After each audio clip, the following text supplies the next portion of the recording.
Hi, my name is Pixie Clay, and I'm originally from Hawaii, back in town visiting family and friends, and I figured I'd share some easy recipes that I use at home when I'm in San Francisco. And one of my favorite dressings to make is a soy ginger dressing, because you can also use it as a marinade for tofu or even chicken or beef if you want to use it to grill. It's a pretty easy recipe, it comes together quickly, and we're using a blender to make everything nice and smooth so there's no chunks of ginger or garlic that will get stuck between your teeth. So you want to start with about an inch of fresh ginger root, and you put that into a blender. Also 2 cloves of garlic.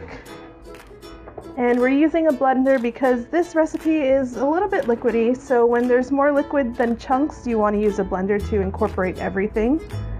You can use any kind of oil. I'm using vegetable oil because it doesn't have a strong flavor.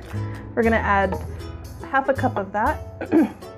You want a 1/4 cup of soy sauce, 1/3 of a cup of rice wine vinegar for the acidity. And because there's so much soy sauce and vinegar in it, you want 1 teaspoon of sugar, or you can use honey or agave syrup, just to kind of sweeten it up and even it out.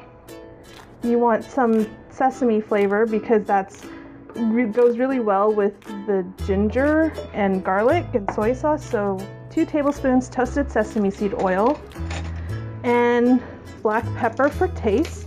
Or if you like things really spicy, you can use some sriracha or hot chili peppers. My mom can't handle spicy food, so I'm trying to tame it down for her since I'm visiting.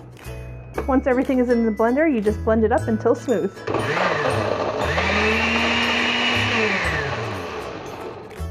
And that is a soy ginger salad dressing.